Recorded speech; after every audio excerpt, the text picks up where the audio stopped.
Welcome back the alternate media पे आप सभी का स्वागत है। नमस्कार, सत श्री अकाल, राम राम सा, खंबागणी, वणक्कम, प्रणाम। हमारे साथ जुड़े हुए हैं Ritesh Kashyap ji. He is a very very senior journalist, also associated with Panchjanya. बहुत सारी डेवलपमेंट्स हो रही हैं अक्रॉस द वर्ल्ड और रितेश जी से रूबरू हुए हुए काफी समय हो चुका था, तो मैंने कहा आज बड़े दिन बाद चलिए हम एक शो करते हैं, और वो शो जो इनके दिल के बहुत करीब है। बिहार में कुछ एक डेवलपमेंट्स ऐसी हो रही हैं जो आप सुनकर प्लेजेंटली सरप्राइज होंगे। आपको लगेगा कि दिन की शुरुआत बड़ी अच्छी न्यूज के साथ हुई है। उसके साथ साथ एक कॉन्ट्रास्ट ड्रॉ करेंगे दुबई में जो हो रहा है, जहां पर सोनिया गांधी पहुंची हुई है। Let's get started. Ritesh, you are very warm welcome on the show. जी नमस्कार। रितेश जी, बिहार में ऐसा क्या हो रहा है जिसको लेकर आप और मैं बड़े एक्साइटेड हैं जी? कि देखिए, सबसे पहले तो बिहार में सरकार बदल चुकी, सरकार वही आ चुकी है, बदली नहीं है। मतलब नीतीश कुमार ने नीतीश कुमार को बदल दिया, पहली बात तो ये है।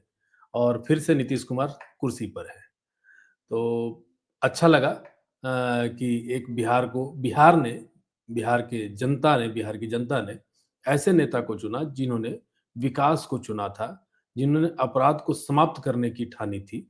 और ये सारा जो प्रोसीजर है 20 सालों में, जब हम पूरे बिहार घूम रहे थे 6 महीने से, लगभग 150 से ज़्यादा दिनों तक में हम बिहार घूमे। और उस पूरे बिहार में जब हमने देखा कि कहाँ जहाँ सड़कें नहीं थी, वहाँ सड़कें पहुँच गई। जहाँ रोड, नली, गली, इस इन चीज़ों का अभाव था, वहाँ सब कुछ आ गया। महिलाएँ जो असुरक्षित थी, 5 बजे, 6 बजे के बाद नहीं निकल पाती थी, वो वहाँ पहुँच रही हैं। अब कभी भी निकलने में उन्हें दिक्कत नहीं है। ये सारी चीज़ों को 20 साल में बहुत ज़बरदस्त बदलाव देखने को मिला। हमारे 150 दिनों में हमने जो देखा। अब क्या हो रहा है? अब जो बचे-खुचे, जो बोलते हैं कि जब आप पेस्टिसाइड्स का उपयोग करते हैं, घर में जब आता है, कीड़ा-मकोड़ा मारते हैं, तो कुछ कीड़े बच जाते हैं। तो 20 सालों में सफाई करते-करते कुछ जगह पे बच गए। तो उसकी सफाई करने के लिए भाजपा ने इस बार अपने हाथों में गृह मंत्रालय रखा। और खैर ये सामूहिक प्रयास, ये पूरा एनडीए का प्रयास है कि इस बार जो उन्होंने बहुत अच्छे तरीके से सारे लोगों की लिस्टिंग की है, और सारे अपराधियों पर नकेल कसने के लिए एक, कहते हैं वो मॉडल का नाम योगी मॉडल है। हालाँकि वो बिहार में भी अप्लाई हो रहा है और कई जगहों पे भी अप्लाई हो रहा है, लेकिन मॉडल योगी का ही है। तो योगी मॉडल का बुलडोज करने का जो सिस्टम है कि भई अपराधियों पर नकेल कसना है, उनको पूरा नेस्तनाबूद कर देना है। इसका एक बहुत बेनिफिट ये भी होता है कि अपराधियों में एक डर भय भी बन जाता है, और नए अपराधी पनपने से पहले थोड़ा 2 बार सोचते हैं। तीसरा एक बिहार का एक बहुत बड़ा घटना है, जो अभी अचानक से पूरा सनसनी फैल गया। इंडी गठबंधन, मतलब महागठबंधन के जो आईटी सेल है, वो पूरे बुलबुलाते हुए नज़र आ रहे हैं पूरे ट्विटर पे, सोशल मीडिया पे, कि राबड़ी देवी का आवास खाली कर दिया गया। तो राबड़ी देवी का आवास खाली करा दिया गया। मुझे मैं कहीं पढ़ रहा था, तो मुझे याद है जब नीतीश कुमार जी मंत्री हुआ करते थे, वीपी सिंह प्रधानमंत्री हुआ करते थे, तो उस वक़्त किसी वजह से सरकार गिर गई। सरकार गिरने के बाद जब नीतीश कुमार यहाँ आए थे, तो यहाँ पर एक गेस्ट हाउस जो होता है ना, सर्किट हाउस, उस सर्किट हाउस में उन्होंने रुकने का प्लान बनाया। लेकिन लालू यादव, जिनको लग रहा था कि नीतीश कुमार अगर मजबूती से आ जाएँगे, यहाँ पे रहने लगेंगे, तो उनके लिए खतरा हो जाएगा। तो सर्किट हाउस का गेस्ट हाउस भी उनको अलाउड नहीं होने दिया। उसके बाद वो अपने मित्र के घर जाते हैं। मित्र के घर जाने के बाद वो मित्र कहीं पर ट्रांसफ़र था, मतलब वहाँ पर नहीं रहते थे पटना में, तो उनका आवास खाली था। तो वहाँ पर वो गए, तो उस व्यक्ति का भी आवास को खाली करवा दिया गया, क्योंकि वो सरकारी एम्प्लॉयी थे और लालू जी मुख्यमंत्री थे, कि भाई नीतीश कुमार पटना नहीं रहने चाहिए। फिर उसके बाद मुख्यमंत्री मतलब उस वक़्त के नीतीश कुमार जी, अपने मित्र कोई बिज़नेसमैन है विनय जी, उनके साथ वो रहने चले गए। तो हालाँकि उनको उन पर उनका ज़ोर दबाव नहीं चला, तो वहाँ वो रह लिए। लेकिन ये थी बदले की राजनीति, कि कहीं नीतीश का कद ऊँचा ना हो जाए। यहाँ पर एक सिस्टम है। लालू जी, राबड़ी देवी जो विधान परिषद की नेता थी, 2006 से ही उनका वो आवास दिया हुआ था। और हालाँकि ये अब जब 2005 में जब मुख्यमंत्री नीतीश कुमार बने, तो एक अन्य मार्ग में जब लालू जी को आवास खाली करना पड़ा था, तो वही नीतीश कुमार थे, जिन्होंने पूरा सिस्टम बदला, एक नया कानून लाया कि पूर्व मुख्यमंत्रियों के लिए एक आवास आवंटित होगा, हमेशा होगा। और उसके लिए जो लालू यादव ने उनको बेघर किया, कहीं रहने के लिए नहीं छोड़ा और इन्होंने पूरे सिस्टम में बदलाव करके और उनके लिए एक आवास उस वक़्त भी आवंटित कराया और आज भी है। आज भी राबड़ी देवी के बारे में चर्चाएँ हो रही है कि उनका आवास खाली करा दिया गया, लेकिन ये चर्चा हो ही नहीं रही है कि उनको उससे बढ़िया और नया आवास दिया गया है। एक सिस्टम के आधार पर उनको आवास खाली कराया गया है और इसी आधार पर ही उनको वहाँ से खाली करना पड़ेगा। ये कोई बदले की राजनीति जो लोग नैरेटिव बनाना चाह रहे हैं कि बदला लिया जा रहा है, तो बदला नहीं लिया जा रहा है, बदला लिया जाता तो उनको कोई दूसरा आवास नहीं दिया जाता। तो सबसे पहले तो इस भ्रम से लोगों को दूर रहना चाहिए। और दूसरी एक बड़ी घटना जो राष्ट्रीय स्तर की है कि सोनिया गांधी दुबई गई है, बेटा बैंकॉक जाता है, माँ दुबई जाती है। तो एक अलग-अलग एक चीज़ और है, Ritesh ji, before we go into the Sonia topic, एक अभी जो न्यूज़ आई है कि 1200 से तकरीबन 1300 क्रिमिनल्स की लिस्ट बनाई गई है। बाकायदा जी। कहा जाता है सम्राट चौधरी ने खुद उसका निरीक्षण किया, मतलब कि भई खुद उसको बैठ के देखा है कि इज़ इट ओके, मतलब सबका नाम डाल दिया, कोई छूट तो नहीं गया, कोई बेचारा निकल तो नहीं गया। ये तो देखिए सब ये ये एक रेगुलर प्रोसेस है। ये एक रेगुलर प्रोसेस है। जब आप किसी भी विभाग में या जब आप काम करते हैं, तो रेगुलर ऑप्टिमाइज़ेशन एक काम होता है, कि आप हर समय ये देखते रहना है कि हाँ, अभी भी तो कोई अपराधी नहीं छूट रहा है। अभी 1200-1300 की लिस्ट बनाई गई है। हो सकता है ये लिस्ट और बढ़े क्योंकि ऐसा नहीं है कि बिहार मतलब जो अभी भी सीन दिखता है, कई जगहों पे ऐसा भी देखने को मिला, सुनने को मिला जो अपराध की घटनाएँ लगातार घट रही थी, तो उसमें भी कई बार जो अब विपक्ष के नेता हैं, उन्हीं के आदमी शामिल होते थे या पाए जाते थे।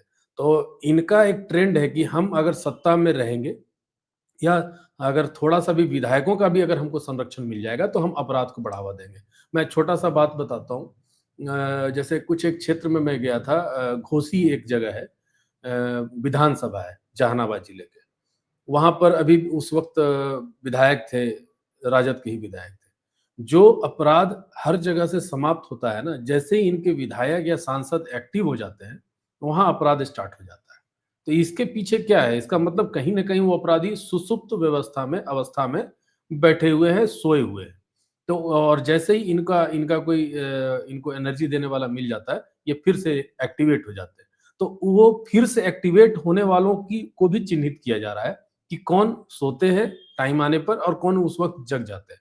तो इनकी भी सूची तैयार हो रही है और एक-एक करके सब पर नकेल कसा जाएगा और कसा जा रहा है। अभी ऐसा नहीं है कि ये पहले नहीं हो रहा था। ये पहले भी हो रहा था और अब भी हो रहा है। लेकिन अब जो होगा वो बहुत उसका फ़ोर्स जो है बहुत मजबूती से होगा, बहुत ताकत से होगा इस बार। कि भई इस बार समाप्त कर ही देना है। अपराध के लिए कोई जगह बिहार में नहीं होने वाला है। ये एक मैसेज वो देना चाहते हैं सम्राट चौधरी और इवन एनडीए की सरकार। शायद जी। इसीलिए इस बार जो अभी आपने स्टार्टिंग में कहा कि बीजेपी ने इसीलिए होम मिनिस्ट्री अपने पास रखी है, गृह मंत्रालय, क्योंकि लास्ट टाइम भी जी। काफ़ी सारे ऐसे एलिमेंट्स भी थे जो रूलिंग गवर्नमेंट के साथ भी थे। तो इसलिए वो चीज़ ना हो, क्योंकि ऐसा नहीं है नहीं, कि बहुत बहुत चीज़ें होती है, न्यूज़ जैसे कि कई बार जैसे विजय सिन्हा जी थे उप मुख्यमंत्री उस वक़्त भी, तो वो भी वो ये देखिए बहुत सारी चीज़ें होती हैं जब गठबंधन होता है ना, तो बहुत सारी बंदिशें हो जाती है कि आप ये काम कर दो या ये काम नहीं करो। अगर अपने मन से भी कुछ काम कर दीजिए तो अपोज़िशन या साथी भी नाराज़ हो जाते हैं कि अपने मन से आपने ऐसा क्यों कह दिया। तो उ उन चीज़ों को देखते हुए थोड़ा बैलेंस करके चलना पड़ रहा था पहले भी और एक चीज़ और अब जो है हुँ, जी, एक चीज़ और है ना, Seemanchal is becoming a big problem for the current बहुत गवर्नमेंट। बड़ा प्रॉब्लम है। डेमोग्राफिक चेंज है और यहाँ पे जो बिल्कुल, डेमोग्राफिक है वो बांग्लादेशी से काफ़ी इन्फ्लुएंस्ड है। तो मुझे बिल्कुल। ऐसा लगता है it is not just keeping the local criminals in mind, सिर्फ़ उनके लिए नहीं है। इसलिए सम्राट चौधरी को एकदम पूरा एग्रेसिव फुट फ्रंट पे खेलने का मौका दिया गया है कि भैया साफ करो यहाँ से। आपने बड़ा ये बढ़िया नाम लिया किशनगंज। किशनगंज मैं गया हुआ था और मैं उस जगह भी गया जहाँ वो बॉर्डर जो इलाका है बांग्लादेश का बॉर्डर वो बंगाल से होकर के जाता है। किशनगंज से लगभग 15-16 किलोमीटर दूर है। मैं पूरा किशनगंज घूम रहा था। तो जो डर है ना आम आदमी के लिए हमारे जैसे आपके जैसे मतलब हम लोग तो ख़ैर पत्रकार थे। मैं वहाँ बस एक वीडियो बना रहा था, शूट कर रहा था कि हाँ, किसी से बात करूँगा। जैसे ही मैंने कैमरा खोला, एक व्यक्ति आकर पूछता है, "क्या कर रहे हो?" तो जबकि मेरे हाथ में वो माइक दिख रहा है, कैमरा दिख रहा है, फिर भी बोलता है अचानक से, "क्या कर रहे हो?" मैं बोला, "भाई माइक है, कैमरा है, वीडियो बना रहे हैं।" "नहीं, नहीं, चलो यहाँ से निकलो यहाँ से।" तो थोड़ा-सा हमारा उसका हॉट टॉक हुआ, लेकिन जो मेरे साथ वाले थे, उन्होंने कान में बोला कि, "भाई यहाँ से हट जाइए।" और आश्चर्य ये हुआ कि हम लोग जो चर्चा करते हैं कि बांग्लादेशी वहाँ पे घुसपैठ है, ये तो है ही, इसमें कोई आश्चर्य वाली बात नहीं है। आश्चर्य ये हुआ कि वो जो इलाका था ना, वो ईरानियों का इलाका था, ठीक है? क्या? तो ईरानी ईरानी, ईरानी कहाँ से आ गए बिहार में? वही तो हम भी आपको बता रहे हैं। तो मेरे लिए ये बड़ा शॉकिंग था कि भई यहाँ ईरानी कैसे आ गए? तो वो काफ़ी पहले से वहाँ पे आते हैं और उनका जो पेशा है ना, क्राइम ही उनका मुख्य पेशा है। अब आप सोच लीजिए, चोरी, छिनतई, डकैती ये सारी चीज़ें हैं। हिंदुओं के लिए जो ज़िंदगी है ना वहाँ पे, वो समझिए कि वो दिन-रात अपने बचने के लिए सर्वाइव मतलब वहाँ अगर हैं, तो अपने अपने ज़मीन को बचाने के लिए, अपने घर को बचाने के लिए, अपनी बहू-बेटी को बचाने के लिए, इसके लिए वहाँ टिके हुए हैं। अगर ये सब चीज़ें ना हो ना, वो कल के कल वहाँ से सब छोड़कर भाग जाएँगे। 22-23% मात्र हिंदू बचे हुए हैं। किसी ज़माने में 1980 से पहले 75 के आसपास शहर में हिंदू आबादी थी, अच्छी आबादी थी, ज़्यादा आबादी थी, 65% के करीब। आज पूरे जिले में मात्र 22-23% आबादी रह बच गई है हिंदुओं की और इतना तकलीफ़ होता है उन लोगों को हमने कई ऐसे लोगों से बातचीत की, उनकी पीड़ा हमने सुनी और मतलब मैंने उनका वीडियो भी लेना चाहा, वीडियो लिए भी लेकिन वो उन्होंने मुझे रिक्वेस्ट किया कि भाई साहब आपसे एक रिक्वेस्ट है, मेरा चेहरा ढक देना, मेरी आवाज़ बदल देना यहाँ पर, नहीं तो हो सकता है कि 1 महीने के बाद मैं आपसे बात करने लायक मैं ज़िंदा ना रहूँ। ये आतंक है आज भी किस्म में और हम लोग भी घूम रहे थे, तो हम लोग को ये सीन दिख रहा था। ऐसा लग ही नहीं रहा था कि हम अपने भारत के अंदर घूम रहे हैं, हम बिहार के अंदर घूम रहे हैं। मतलब इतना डर का माहौल आस-पास में लोगों का था कि देखिए यहाँ पे ये होता है। शीशा बंद करके बात बात कर रहे थे। बाकी जो ड्राइवर थे और वो लोग बोले कि नहीं जो भी बात कर रहा है शीशा बंद करके कहीं बाहर आवाज़ ना चला जाए कि आप किसके बारे में क्या बात कर रहे हैं। तो ये आतंक है, कहीं रुक गए तो 4 निगाहें आपको देख रही है कि भई ये कौन लोग हैं? कहीं मेरे माथे पे टीका लगा हुआ था, पूजा करके रास्ते में थे हम लोग मंदिर रुके थे तो। तो बोले कि ये सब चीज़ें आपको ये करता है कि नहीं आप कहीं अलग दुनिया से आए हुए हैं, आप यहाँ के नहीं हैं।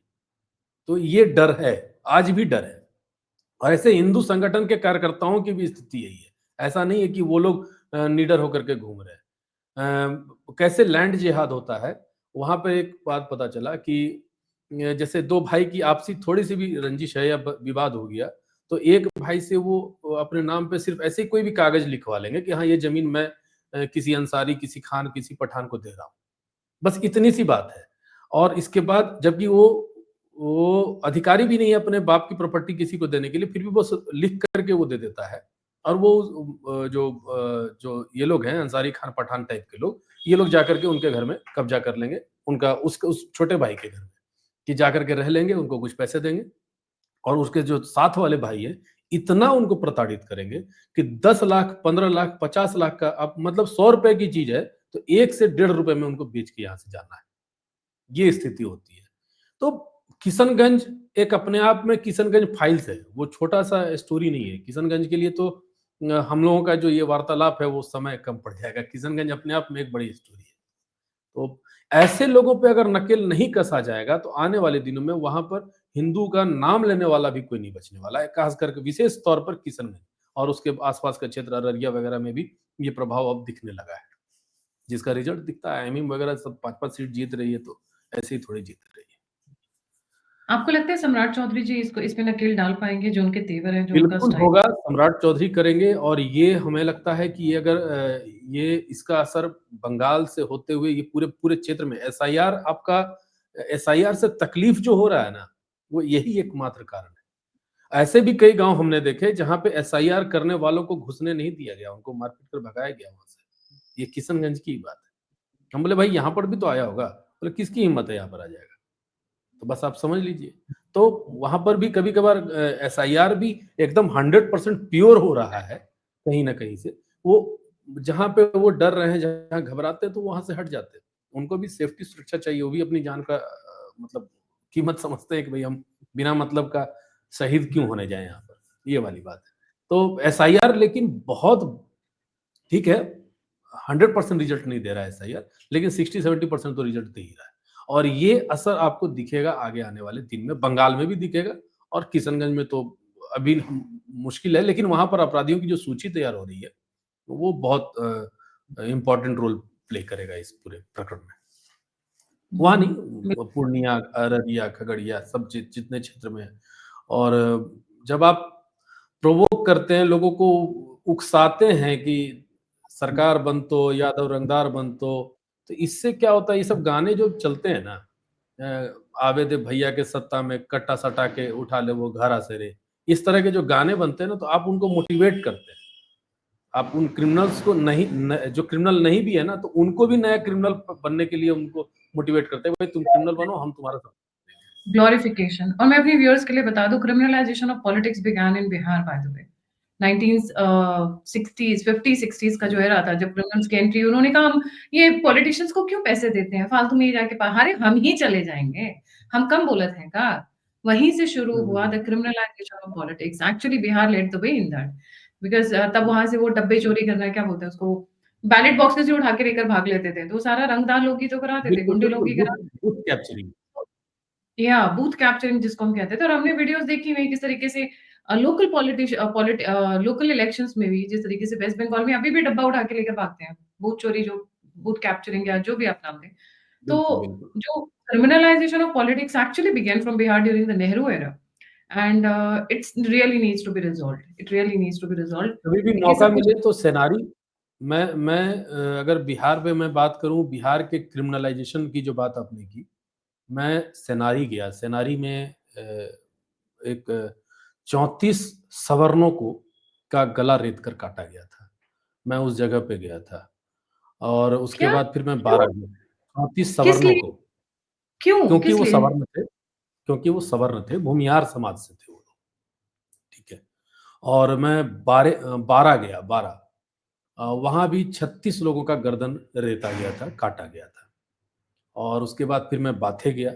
बाथे में 58 अनुसूचित जातियों को, दलित समाज के लोगों का गर्दन काटा गया था। और ये जो सामूहिक नरसंहार हुआ करते थे ना, हम उस जगह पर गए और सिर्फ हम वो समझने के लिए गए कि आखिरकार बिहार को जंगल राज का तमगा क्यों मिला, जंगल राज क्यों कहा जाता था बिहार को। और जब हम वहाँ के लोगों से बातचीत किए, उनकी बातों को सुने हम, तो सेनारी में तो हमें जो जिसका गर्दन काटा, मतलब कुल मिला के 40-42 लोगों को काटा गया था। मर्द गए थे 34 लोग, बचे थे 5-6 लोग। कुछ बूढ़े होकर के भी मर गए, कुछ बीमारी से मर गए, लेकिन कुछ लोग बचे हुए थे। तो एक व्यक्ति जो 14 साल का उस वक़्त था, उससे मेरी बातचीत हुई थी। वो बताया कि जब गर्दन काट के जब जाने लगा, आस-पास में हल्ला कर रहा था, तो उस वक़्त राबड़ी देवी, 1 दिन हुआ था राष्ट्रपति शासन के बाद उनका फिर से शासन आना। और जब काट के जा रहा था, तो वहाँ ये बोलते हुए नारा लगाते जा रहा था कि लालू राबड़ी जिंदाबाद। और एमसीसी पार्टी, नक्सल जो समर्थक थे, लाल सलाम, लालू राबड़ी जिंदाबाद, इस तरह के नारे लग रहे थे। तो आप ये समझिए कि उनका संरक्षक कौन था। मैं अपसड़ गया, अपसड़ एक है नवादा, वारसलीगंज में। तो वहाँ 11 लोगों का नरसंहार, मतलब या हत्या किया था। पहले गोली मारा, फिर सबकी गर्दन काटा। उस पे आरोप लगा था अशोक महतो पे, जिस पे बड़ा विवाद भी है, आज भी है। वो जब वहाँ के लोगों ने बताया कि पुलिस का संरक्षण प्राप्त था। पुलिस का मतलब सरकार का संरक्षण प्राप्त था। तो अब आप समझ लीजिए कि किस तरीके से वहाँ पे मतलब हत्याएँ होती थी और हत्याओं का दौर होता था। हत्याओं का दौर था, मतलब वो हम तो मतलब कहाँ इन जगहों पे विशेष तौर पर गए कि जंगल राज सिर्फ़ चर्चा है, कोई भ्रम है, या एक नैरेटिव है, या कोई सच्चाई है इसके अंदर। बस इस चीज़ को देखने गए और सब जगह हमने विज़िट किया, तो देखा भाई क्राइम का लेवल मतलब कहाँ तक जा सकता था कि उसका कोई पैमाना नहीं था कि कहाँ तक कह दें कि वो कितना बड़ा क्राइम ये लोग मैं ये करते मानकर थे, चल रही हूँ। करवाते थे, ताकि मेरी सत्ता बनी रहे। मेरा गाँव, सब पैतृक गाँव जो है वो जहानाबाद है। और बूथ कैप्चरिंग जो आपने बूथ कैप्चरिंग की बात आपने की, तो वो पूरा क्षेत्र में कभी भी कोई भी चुनाव होता था, बूथ बैलेट बॉक्स लुटा जाना, अगर लूट नहीं पा रहे हैं तो उसमें जो स्याही है, स्याही का इंक उसमें डाल दीजिए, पूरा बैलेट बॉक्स खराब हो गया।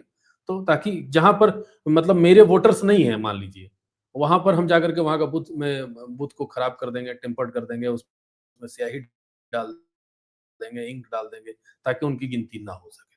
तो ये सब चीज़ें तो वो रेगुलर होता था। आज सब चीज़ें अच्छे से होने लगी, तब आज तकलीफ हो रही है लोगों को। ये दिक्कत है। कभी बोलते हैं वोट एक चोरी हो गया, कभी बोलते हैं ईवीएम हैक हो गया। जी, लालू का राज will be remembered as one of the worst phases of the Indian history in politics, worst बिल्कुल, फेजेस। बिल्कुल। मतलब किसी भी लड़की का दुपट्टा खींच लेना, उसको जो करना चाहे ये कर छोटी लेना, बात है। ये ये बहुत बहुत छोटी थी उनके लिए। नरसंहार की बातें बता रहे हैं। मेरे रोंगटे खड़े हो रहे हैं नितेश जी। और ये सब चल रहा था और लोग कुछ नहीं कर पा रहे थे। खैर सेंटर में भी सरकार उन्हीं लोगों के टाइप की थी। So obviously they had a free hand. अब इनकाउंटर राज चालू होगा। मुझे लगता है देयर इज़ नो हार्म। देखिए मेरा ये मानना है, might sound a a, little harsh and too bold and blunt. जो काबू में आ जाए तो ठीक है। माई वे और हाईवे क्रिमिनल्स के साथ अपनाना बहुत ज़रूरी है। या तो जैसे भी नक्सल के साथ हुआ कि भैया सरेंडर कर दो और सुधर जाओ, बिल्कुल। और नहीं तो गोली बहुत अच्छा काम नहीं, करती है। एक और इसमें हम बात कहेंगे आपको। बिल्कुल, बिल्कुल। जी। 2005 में जब नीतीश जी आए थे ना, 2005 से 10 के बीच में जो अपराधियों पर जो नकेल कसा गया था, वो मतलब ज़बरदस्त था। मैं ऐसे मतलब एज़ ए पत्रकार तो हम लोग सबके साथ उठना-बैठना होता है। बोले तो जहानाबाद मेरा पैतृक घर है, तो वहाँ क्रिमिनल्स तो कहीं न कहीं नज़र आ ही जाते हैं। तो कई गाँव के बड़े-बड़े दिग्गज लोग ना, उस वक़्त अयोध्या जाकर के, बनारस जाकर के एकदम संरक्षण प्राप्त करके बैठे हुए थे, बिहार छोड़ चुके थे। तो ये उस वक़्त के नीतीश कुमार के राज में भी हुआ था। और नीतीश जी के राज में बहुत मतलब खाली क्रिमिनल को ही नहीं समाप्त किया गया था। और नीतीश के अंदर में नीतीश को ऐसे ही सुशासन बाबू नहीं कहा गया। हर तरीके से उन्होंने बिहार को बहुत शांत किया। गाँव-गाँव तक सड़कें पहुँचा दी और सड़कों का जो बोलते हैं ना कि सड़कें पहुँचाने से होता क्या है? सड़कें पहुँचाने से वहाँ पुलिस पहुँचती है समय पर। सड़कें पहुँचाने से लड़कियाँ या व्यापारी आसानी से अपना सामान बाज़ार तक ले जा सकते हैं। सड़कें पहुँचाने से एक सड़क जो है ना, सिर्फ़ ये नहीं है कि हाँ, हमको गाड़ी चलाने में अच्छा लग रहा है, मज़ा आ रहा है, ये नहीं। वहाँ पे हर एक विधि व्यवस्था जैसे झारखंड की बात करें, तो रघुवर दास ने क्या किया था जब जैसे नक्सलियों को समाप्त करने के लिए, हर एक गाँव तक, नक्सलियों के गाँव तक ना बाय फ़ोर्स उन्होंने सड़क बनवा दी है। अगर कोई इश्यू होगा तुरंत मेरा पुलिस वहाँ पहुँच सकता है। ये चीज़ें खुद मतलब नीतीश कुमार जी ने भी किया था और अब जो है थोड़ा-सा ढीला हो रहा था, पड़ रहा था। इसमें इस बात को मानने से इनकार नहीं करना चाहिए कि सरकार का नियंत्रण थोड़ा कमज़ोर पड़ रहा था, वो हर चीज़ों में एक्टिव नहीं हो पा रहे थे और निरंकुश होने के बाद थोड़ा-सा अपने साथी भी अगर आप ही आपके पिताजी, मेरे पिताजी अगर थोड़ा-सा ढीले पड़ जाएँ, तो मेरे ही हमारे घर के जो अगर मान लीजिए 4-5 भाई-बहन है, एक वो घर का मुखिया है, वो बड़ा जॉइंट फैमिली है, तो कोई ना कोई तो बीच में बदमाशी करता ही है। तो अपने आपस में भी थोड़ी-सी विवादास्पद बातें हो रही थी। लेकिन अभी एक ज़रूरत था स्ट्रॉन्ग निर्णय लेने वाला और ये बहुत स्ट्रॉन्ग निर्णय लिया है इवन माने सम्राट चौधरी ने और मुझे लगता है कि बहुत अच्छा निर्णय एनडीए ने भी लिया है कि सम्राट चौधरी को गृह मंत्रालय दिया है और इसको इनको उनके सपोर्ट उनके करें। तेवर सब लोग को कैसे है इसमें सपोर्ट करना ना, he is like a dynamite, right? एकदम फायर ब्रांड है, हुँ, एग्रेसिव है और ऐसा ही बंदा चाहिए हो। मतलब क्लीनिंग एक्सरसाइज के लिए आपको ढीला बंदा नहीं चाहिए। क्लीनिंग एक्सरसाइज या फिर जो कॉम्प्रोमाइज़ हुए। बिल्कुल, वैसा चाहिए जो देखिए जब शरीर में बीमारी होती है, इलाज करने के लिए एंटीबायोटिक्स देने पड़ते हैं, कई बार दर्द भी ज़्यादा होता है, ऑपरेशन हो रहा होता है तो। वो चीज़ बिल्कुल। सहने की हिम्मत होनी चाहिए। I am sure he will get a lot of fire back, क्योंकि ऑब्वियसली हुँ, सारे के सारे ऐसा नहीं है, उनकी जान के लिए भी लोग बोलेंगे बेटा तेरे को उठा लेंगे, बहुत सारी चीज़ होती है बैकग्राउंड में। बट आई थिंक एनकाउंटर्स अगर होना शुरू हो जाए, आई wouldn't be surprised, in fact I would be celebrating that. उन लोगों को जीने का हक हाँ, नहीं है जो आपकी ज़िंदगी ले लेते बिल्कुल। हैं, जो धमका कर रखते हैं, जो रेप करते हैं, जो जो रेयरेस्ट ऑफ दूसरों को रेयर जीने का अधिकार छीन रहे हैं, उनको जीने का अधिकार नहीं है। उनको जीने का अधिकार नहीं है। You have no right to take somebody's life. हाँ, ठीक है, कोई मैटर है तो बिल्कुल, लॉ एंड बिल्कुल। ऑर्डर कोर्ट में जाइए, सँभालिए, वहाँ पे समझाइए। पुलिस किस लिए? पुलिस इसी के लिए है।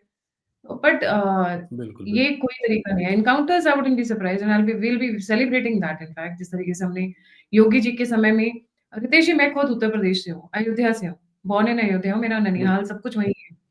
हमने एक ऐसा टाइम देखा है जब हम लोग घर से बाहर नहीं निकल सकते थे, ठीक है? हम लोग जब पब्लिक ट्रांसपोर्ट तो वाज़ आउट ऑफ क्वेश्चन, अगर हुँ। आप कहीं निकल जाए ना, दुपट्टा खींच लेना, आपके आपके ऊपर हाथ फेर देना, this was a common thing that we had seen, हम लोग जब छोटे से बड़े हो रहे थे। Everything changed the moment Yogi came into power, the moment Yogi was as the CM कि भैया पहले इनको सुत्तड़ करो एंड लॉ एंड ऑर्डर होगा, तभी तो आप आगे बढ़ेंगे। The first condition for any बिल्कुल। Investment, any business, any technological change, कुछ भी होगा, the first condition is law and order. आप हैं, मैं है, कोई भी बिज़नेसमैन है तभी इन्वेस्ट करेगा जब उसको पता है अच्छा भैया मेरा पैसा सेफ है। सब कुछ सही है, मैं यहाँ बिज़नेस कर सकता हूँ। आई नो पीपल जिनके शुगर मिल्स रहे हैं, जिनके टेक्सटाइल मिल्स भी रहे हैं बिहार के अंदर and they shifted because of बिल्कुल। जंगल राज, राइट? अभी भी मैं मतलब I am in touch with lot of people जो अभी दिल्ली बेस्ड हो गए हैं। दे छोड़-छाड़ के भाग लिए मैं बाहर। एक एक एक एक व्यक्ति से मैंने बात किया जहानाबाद के कुर्था कुर्था विधानसभा का बात कर रहा हूँ, बता रहा हूँ आपको। बस एक छोटा-सा लाइन है, वो वीडियो भी बड़ा वायरल हुआ था मेरा। मैंने एक मतलब शाम का 5-6 बज रहा होगा, तो एक ऐसी चाय-पानी की दुकान में वो लोग बैठे हुए थे, हम लोग भी वहीं रुक गए, भाई सब लोग चलो थोड़ा चाय पी लेते हैं, थक गए हैं अब। हम लोग पैकअप कर रहे थे सारी चीज़ें, कि अब जाना है होटल में रहना है। तो एक व्यक्ति मिला, तो हम बोले और बाबा क्या हाल-चाल है? वहाँ का भाषा में मगही भाषा है। तो हम बोले का हाल-चाल है भई बाबा? तो बोल रहे हैं सब बढ़िया। बोले का माहौल है? लालू की नीतीश? अरे हमनी सब लालू के हियई हो। बोला काहे लालू काहे? अरे सब नीतीशवा बर्बाद कर दिया। बोला का बर्बाद कर दिया भाई? तो बोला अरे सब जगह सड़क ले आया, सब जगह बिजली ले आया। हम बोले बिजली नहीं चाहिए था, ना करंट लग जाएगा, सट जाएँगे, मर हाँ, जाएँगे वो फिर वीडियो कौन बहुत देखेगा वायरल हुआ हमारा? था। यस, वो आप लोगों की टीम का था। हाँ, वो मेरा ही जी। था। हम बोले रोड भी नहीं चाहिए, तो नहीं रोड नहीं चाहिए। ऑलरेडी तेजस्वी आएँगे तो बने भी नहीं करेगा, रोड टूट जाएगा तो ढप-ढप करके चलेगा, आराम से धीरे-धीरे चलेगा, लोग तेज़ी से जाता है, लोग मर जाता है। हम बोले लड़कियों को भी बहुत आरक्षण मिल रहा है, तब तो आपकी बेटी लोग पढ़ रही होगी। सबको गलत बना दिया, मतलब गंदा लैंग्वेज में कि सबको बाहर निकलने वाली बना दिया। ठीक है? अब इतना आरक्षण दिया जाता है, 50% आरक्षण दिया जाता है, तो इन लोगों को हम बोले अरे यार क्या गज़ब बात कर रहे हो। तो ये जो थॉट है ना, ये इनकी महिलाओं के भी को भी पता था टोटली और इसीलिए पेट्रियार्कल इसीलिए इनका शाविनिज़्म, वोट चोरी हुआ है। इसलिए इनका वो इसीलिए इनका वोट एक्चुअली चोरी हुआ है। लड़कियों को ये बात आती सोनिया गांधी की तरफ। सोनिया गांधी पहुंची हुई है Dubai and it's a rapid fire round. क्यों गई हुई है सोनिया गांधी? मतलब हम स्पेकुलेट ही कर सकते हैं क्योंकि वो अपनी तरफ से तो न्यूज़ देंगे नहीं, राहुल या सोनिया। है। जी। देखिए, हम वही बोले ना कि राहुल गांधी कभी बैंकॉक जाते हैं, तो कभी अमेरिका जाते हैं, भारत को बदनाम करने के लिए। और राहुल गांधी बहुत ये उनका पूरा कुनबा जो है, वो बड़ा परेशान है कि किसी तरह से भारत की सत्ता नरेंद्र मोदी के हाथों निकल जाए। दुबई सीआईए का गढ़ है, आईएसआई का गढ़ है और सारे एंटी भारत जो एलिमेंट है ना, उनका गढ़ है। और हो सकता है कुछ सेटिंग हो, जैसे जॉर्ज सोरोस वगैरह से सेटिंग-वोटिंग होता ही रहता है कुछ ना कुछ। बहुत सारे फंडिंग होते रहते हैं इन लोगों को। बिहार या भारत या बिहार की बात नहीं कर रहे, पूरे भारत की बात करेंगे तो, पूरे भारत को अस्त-व्यस्त किसी न किसी रूप में ये प्रयास होता रहता है कि हम परेशान करता रहें और इन लोगों को कोई टॉपिक मिलता नहीं है, तो नरेंद्र मोदी जी ऐसे-ऐसे कर रहे हैं तो उनका हाथ काँप रहा है। इस तरह के नैरेटिव झूठ-मूठ के नैरेटिव को फैलाने का प्रयास करते हैं। तो राष्ट्रवादियों में भी इनका काफ़ी लोग अपनी अपनी वो दिखाने कि हाथ काँप रहा है, he should give way to other leaders. क्यों भाई? हाथ तो आपका भी काँप रहा है, जिनमें राष्ट्रवादी की बात कर रही हूँ, उनका भी हाथ काँप रहे हैं, बुड्ढे हैं, बिल्कुल, फिर भी हाथ काँप रहा है, फिर भी रोज़ सुबह उठ के शो करने बैठ जाते हो, तो शो आप भी तो बुड्ढे हो, आप भी निकल लो फिर। दूसरों को क्यों पिन तो पॉइंट कर रहे हो? ये मेंटालिटी जो है ना राष्ट्रवादियों में डिवाइड एंड रूल एक्चुअली में क्या हुआ है रितेश जी, जानबूझकर कुछ लोग जो कांग्रेसी थे आज की डेट में राष्ट्रवाद का चोला ओढ़कर बैठे हुए हैं। I am really sorry about that. I feel 2014 very के बाद वाले स्वयंसेवक। 2014 के बाद वाले जो राष्ट्रवादी चूजे पैदा हुए हैं, मैं चूजे बोलूँगी इवन दो उम्र उनकी बहुत है। ये जो चूजे पैदा हुए हैं, इनको लगता है दुनिया नहीं जानती है। ऐसे जो टीवी चैनल्स पे बैठ रहे हैं ना, हम देख रहे हैं उनको, जो 2014 के बाद की पैदाइश है। आप उनके 2014 के पहले के ट्वीट्स निकाल लीजिए और अब के निकाल लीजिए। बिल्कुल, you will see the difference, you will see the difference. अब ये जो ये नैरेटिव बढ़ा रहे हैं, आई एम सॉरी, आपने वो एकदम he is one of the most matured persons, और जिसको लाने की बात करें, चाहे वो योगी आदित्यनाथ हो, अमित शाह हो, ये क्या, Amit Shah cannot be replaced. He's one of the best home ministers. Bestest home ministers that India has ever बिल्कुल, सीन। उनका वो दायित्व कोई और पूरा कर ही नहीं सकता है। देखिए कई शोज़ में मैंने कहा है चाणक्य और अशोक के बीच में Chanakya can not be Ashok and Ashok can not be Chanakya. We love Amit Shah, बिल्कुल, but Amit Shah is not replaceable, is totally not replaceable बिल्कुल, और मोदी जी अभी भी need for at least 10 years more. Yogi Adityanath बिल्कुल। जी के लिए बहुत समय है, बहुत यंग है, तब तक उनको मैच्योरिटी भी आ जाएगी। एक स्टेट सँभालना और एक कंट्री सँभालने में बहुत डिफरेंस है। बुलडोज़र आप यूपी में चला सकते हैं, पूरे भारत में आप बुलडोज़र नहीं चला सकते हैं। सॉरी आई इसको गॉट हम एक डिविएटेड। और एंगल से बात करेंगे, इसको हम एक और एंगल से बात करेंगे कि भाई नरेंद्र मोदी होंगे कि योगी आदित्यनाथ होंगे, भाई ये उनका है, उनका अपना सोचना है, उनको प्लान करना है, कब किसकी आवश्यकता रही है। नरेंद्र मोदी की जब आवश्यकता थी, उनको लाया गया। जब योगी जी की आवश्यकता होगी, उनको लाया जाएगा। जब जिसकी आवश्यकता होगी, ये पार्टी सोचने में अपने आप में सक्षम है। हम बैठ के यहाँ पर ज्ञान दे करके हम नरेंद्र मोदी को रिप्लेस करवाने की बात करते हैं। 2014 से 2025 तक ये लोग जो डिवाइड एंड ये राष्ट्रवाद की आड़ में डिवाइड एंड रूल कर रहे हैं। मैंने 2024 के इलेक्शंस में बिल्कुल, आए हो हमें दो we won the elections but hurt क्या हुआ था कि यार 300 नहीं आए, कैसे नहीं आए, 400 नहीं आए। हम तो जीत कर भी मातम मना बिल्कुल, रहे थे। ये लोग जो थोड़ा-सा मार्जिन कम हुआ था, जी मैंने देखा है आरएसएस और मोदी के बीच में प्रॉब्लम है, अमित शाह और मोदी के बीच में प्रॉब्लम है, दोनों ने एक-दूसरे को माँ-बहन की गाली दी फ़ोन अरे! आप घुसे हुए थे फ़ोन के अंदर, आप अंतर्यामी हुए हुए थे। इस तरीके के जो नैरेटिव है will come back to the topic because I have हम लोग बि नहीं, नहीं, आप टॉपिक पे ही हैं, मैं बताता हूँ कैसे। संता आप मासूम है, टॉपिक पे इनको ही समझ हैं। नहीं आता कि कौन रावण वो साधु के भेष में रावण कौन है, वो पहचानने में उनको टाइम लगता है, तब तक डैमेज हो चुका होता है। लोग डिवाइड एंड रूल राष्ट्रवाद के नाम पर कर रहे हैं। राष्ट्रवाद का चोला ओढ़कर कर रहे हैं। And this is hurting, this is really hurting. देखिए, ये लोग जब भी बाहर जाते हैं ना, जैसे सोनिया गांधी, राहुल गांधी इस टाइप के लोग, जब भी बाहर जाते हैं ना, तो वहाँ से ये लोग फिर से फुल फ्रेम पूरा क्या बोलते हैं उसको, कपड़ा-वपड़ा पहन के आते हैं कि चलो इस बार एक नई स्ट्रैटेजी होगी। और देखिएगा ये सब चीज़ें जो हुई है जैसे आपने बोला ना कि साधु के भेष में जो रावण है उनको पहचानना मुश्किल है। तो साधु के वेश में रावण जो भेजने वालों में भी यही लोग हैं। आप अगर यही ध्यान लोग से समझिएगा तो। नैरेटिव कि वॉर है। भाई तुम जाओ वहाँ पे, तुम राष्ट्रवाद की बात करो, तुम भगवा की बात करो, तुम भारत माता की बात करो, लेकिन इसी बीच में हल्का-सा इनके बीच में फ्रैक्शन भी पैदा करो। 240 सीट के पीछे ये बहुत बड़ा कारण है कि ये आप खुद भी देखिएगा, अचानक से ब्राह्मण एक गैंग बनाया गया, कहीं पर आदिवासी गैंग बनाया गया, कहीं पे दलितों को बनाया गया कि भाई हम राष्ट्रवादी हैं, लेकिन हम नरेंद्र मोदी के खिलाफ हैं। अलग-अलग कहीं क्षत्रियों का बनाया गया, कहीं पर भूमिहारों का बनाया गया, कहीं पर कायस्थों का बनाया गया। हर तरीके से हर एक क्षेत्र में वाद, क्षेत्रीय स्तर पे जैसे 2019 में आप जब चुनाव देख रहे होंगे कभी, तो वहाँ पे सिर्फ़ सब लोग एक ही सिस्टम था कि हम मोदी जी को देखेंगे और किसी को नहीं। लेकिन इस बार के जो चुनाव में 240 जो सीटें आई, इसमें ये टारगेट बनाया गया कि भैया इसको क्षेत्रवाद बना दो, क्षेत्रीयता पे आधार पे इसको चुनाव को लड़वाओ। और हर एक सीट को उस एंगल से बनाने का प्रयास किया गया था। और मतलब कहीं पर कास्ट के नाम पर हर एक व्यक्ति के हिसाब से कास्टिज़्म को लेकर के कार्ड खेला गया कि भाई क्षत्रिय नाराज़ हो चुका है, क्षत्रिय नाराज़ है, योगी जी के साथ में बुरा हो रहा है, योगी जी को बदनाम किया जा रहा है, योगी जी को नरेंद्र मोदी जी नहीं चाहते हैं, उनको वो दबाना चाहते हैं। और जब रिज़ल्ट आया, आज फिर वही बात चर्चाएँ होती है कि ये कारण योगी जी को नाराज किया गया था ना, इसलिए योगी जी हरवा दिए। कहने का मतलब कि दोनों के बीच में पूरा तरह से फ्रैक्शन करवाने का एक फुल प्रूफ षड्यंत्र है। और ये सब जब होता है, आप दुबई सोचिए। दुबई में ये जो बैठे हैं, अब यूपी के इलेक्शंस आने हैं।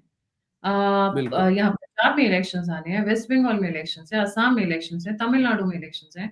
We have 5 state elections which are coming, which are approaching.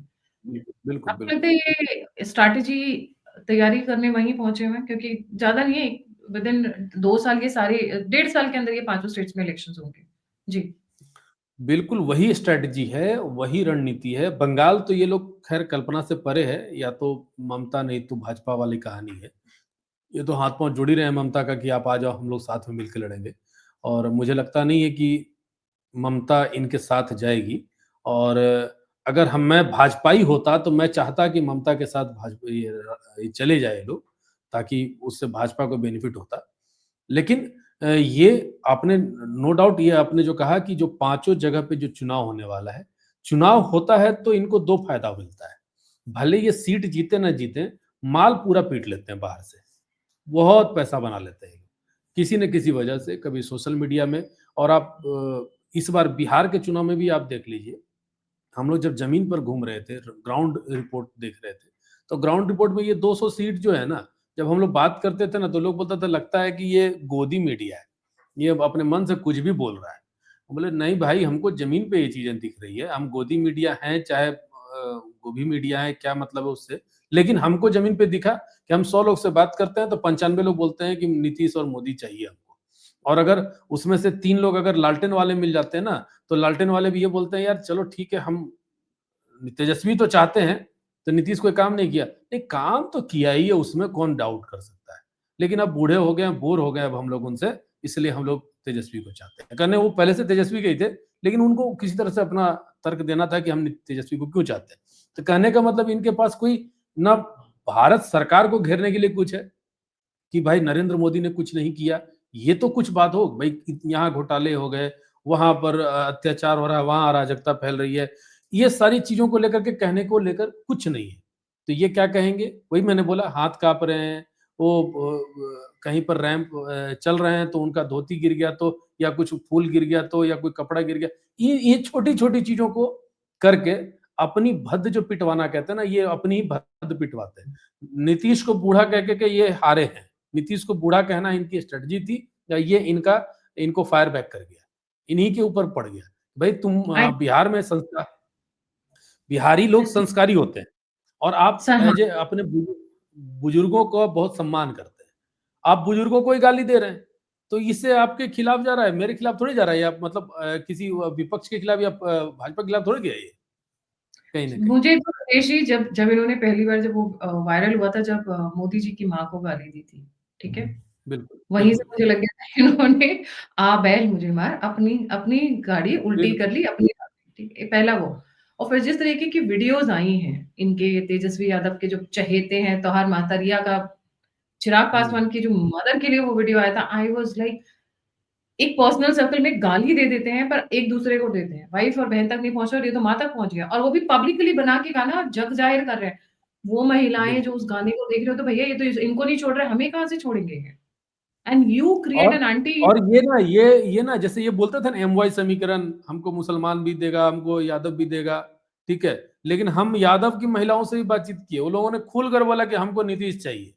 भले उनका पति लालटेन वाला है, लेकिन पत्नी दे रही है नीतीश को, तो तभी वोट कई तो ऐसे ही घरों में चोरी हुआ है, हम तो बार बार तभी बोल रहे घरों हैं। में खूब झगड़े हुए हैं। इस बार के इलेक्शंस में घरों में, बिहार में खूब झगड़े हुए हैं, जहाँ पे ये सिचुएशन बहुत थी, जहाँ पे बहुत, वो तो कास्ट को लेकर के फिर से इशू खड़ा ही किया जा रहा था ना, जातिवाद को लेकर के। अरे दुलारचंद हत्याकांड के पीछे क्या है, आगे चल के वो जांच में पता चलेगा। ये तो इसको इसी वजह से हमको तो लगता है कि जो कराने के पीछे यही मानसिकता थी कि किसी तरह से पोलराइज कर दिया जाए किसी एक कास्ट को, और ऐसी हुँ। यही काम हुआ है पूरे बिहार में 1990 से 2005 तक। और ये हर समय एक कास्ट को दूसरे कास्ट से लड़वाने का एक पूरा प्रॉपर षड्यंत्र रचता रहा है, और ये लोग आगे बढ़ते रहे हैं, अपनी सत्ता बनाते रहे हैं, ये वाली बात। और बट अब 95 में एक भाषण था लालू जी का, हुँ, कि प्लीज़, मुझे प्लीज़ करें। विकास नहीं चाहिए। एक लाइन था कि अब हमें विकास नहीं चाहिए, सम्मान चाहिए। जब आप 1995 में ये लाइन आप दोहरा रहे हैं कि भाई बिहारियों को विकास नहीं सम्मान चाहिए, तो सम्मान का मतलब क्या होना चाहिए उनको? आप उनको कोई दायित्व दीजिए, आप उनको कोई विधायक बना दीजिए, आप उनको मुखिया बना दीजिए, लेकिन सम्मान के नाम पर आपने दिया क्या? उनके हाथ में लाठी दे दिया, उनके हाथ में बंदूक दे दिया, कि हम अब सम्मान तो बंदूक देते से सम्मान लेंगे, लाठी से सम्मान लेंगे। आप पूरे देश में आउट परफॉर्मिंग हो जाते हैं। देखिए, आज की डेट में अगर आप मैं अगर एक थोड़ा टॉपिक से डिविएट हो रही हूँ। Maximum number of IAS, IPS used to come from Bihar and UP. बिल्कुल, एक समय ऐसा बिल्कुल, था कि इनका दबदबा था, चाहे वो एक कमरे में 10 लोग बैठ के पढ़ रहे हों, बट उनका स्टाइल, गरीबी से, कितनी भी गरीबी से निकले हों, बट उनका एक ही सपना होता था, आईएएस, आईपीएस। अभी भी आप देखेंगे जो बिल्कुल। 80s, 90s तक के जो आईएएस, आईपीएस हैं, जो secretary, deputy secretary, maximum to maximum were UP Bihar से आए बिहारी, थे। Bihari. Doctors UP Bihar, engineers UP Bihar, मतलब एक दबदबा था। Scientist definitely from south, mathematicians from south, but अगर आप देखोगे नॉर्थ साउथ में ये सबसे ज्यादा था डिवाइड। आप आउट परफॉर्म करने की अगर बात कर रहे हो तो समझ में आता है। बट द मतलब क्या गमछा पकड़ा के और लाठी पकड़ा के यार क्या कार्टून बनवा रहे हो अपने ही लोगों का? हाँ, और उस कार्टून को तो लोगों ये ने इनका एन्जॉय। यही स्ट्रैटेजी रहा है चुनाव को लेकर। एक तो वो लालू प्रसाद यादव स्टाइल में ऐसे वो बाल कर लेते थे, ऐसा लगता था कि हाँ, हम तो वो दबंगई दिखाते थे। व्हाइल वो अगर आप उसको इंटरनेशनल पॉइंट ऑफ व्यू से देखें तो लगता था कि कार्टून कैरेक्टर है। नो मतलब I have no words but हाँ, थैंकफुली वी आर वो आउट। बिल्कुल, वो सत्ता से बाहर हैं, तो मुझे लगता है कि आज उनको बाहर रखने का भी निर्णय अगर बिहारी वासियों ने लिया है, तो वो जानते थे बहुत कि अगर ये आएँगे तो वही देखने को मिलेगा। और ये आई बात एम श्योर बोलते द थे लोग। हुँ, फीडबैक है जो बाहर से जो बच्चे हैं, जैसे अगर आप दिल्ली यूनिवर्सिटी में देख लें तो बाहर बिहार और यूपी के बच्चे भरे पड़े हुए हैं। राइट? जो बिल्कुल, फीडबैक बिल्कुल। चाहते हैं कि भई आप डेवलपमेंट की बात करोगे, आप ग्रोथ की बात करोगे, आप एक बेटर अचीवमेंट की बात करोगे, इंटरनेशनल जाने की बात करोगे या बात करोगे कि हमको गमछा लपेट के दबंगई करना है, आप उसकी बात करोगे। आप अपने वो पैमाने बदल जाते हैं, तो बच्चे जो फीडबैक देते हैं, जो फैमिलीज़ फीडबैक देती हैं, तो उससे बहुत फ़र्क पड़ता है कि आपको कैसा चाहिए लीडर। बिल्कुल। Thank you so much Ritesh ji for joining. जाने से पहले सभी व्यूअर्स से रिक्वेस्ट है, please don't forget to like, subscribe and share the Alt Neat Media. अगर आप कंट्रीब्यूट करना चाहते हैं तो नंबर और यूपीआई स्क्रीन के ऊपर है, आप फीडबैक देना चाहते हैं, मुझसे जुड़ना चाहते हैं, तो सभी के सभी लिंक्स डिस्क्रिप्शन बॉक्स में। इसी के साथ जय हिंद, जय श्री राम, हर हर महादेव।